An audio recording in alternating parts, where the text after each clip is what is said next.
Welcome back to One-on-One Sports. I'm now joined by Greg Brzezowski and one-on-one newbie Matt Curry. Guys, we're already a week into the MLB season, plenty to talk about. So, Greg, what were some of your early season observations? Well, the biggest storyline, I feel like, of this MLB season has to be Manny Ramirez retiring from the game of baseball. Guy's got 555 career home runs, 12-time All-Star, and the 2004 World Series MVP. But because he's now been linked to steroids not once, not twice, but 3 separate times, there's no chance that that baseball great's going to get in the Hall of Fame based on the crusade that the baseball writers have acted out on in people on steroids. It's Manny being Manny. Come on. Come on, Christian. It's cheating. It's cheating. That's what it is. Well, he has been placed in that Mark McGwire group. But I have to go a different way. There's been a lot of sloppy baseball played. I don't know what it is. So many errors in every game I seem to watch this year. I mean, I don't know what it is.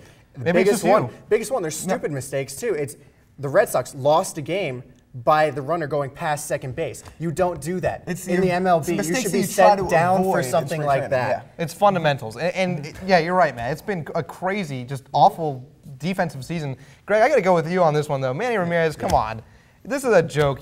I'm sick and tired of his antics, and now he's out of baseball. He's gone for good. Couldn't be happier. Now, Matt, a couple surprising teams here early on. It's particularly like the Cleveland Indians have won 8 in a row.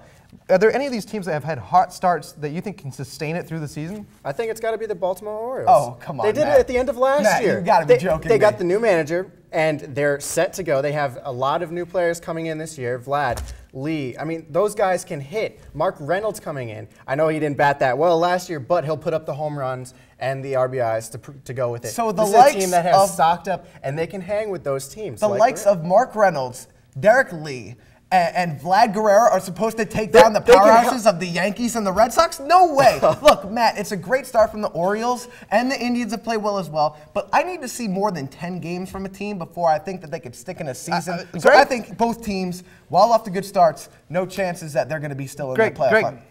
You've got a great sample size here for the Orioles. Since Buck Showalter took over, they're 6 games better than the Yankees and 8 games better than the Red Sox. Also the Orioles, Christian. They're still better. With the Rays, the way they are this year, they're contending for that 2 spot, maybe that 3 spot. All right, guys.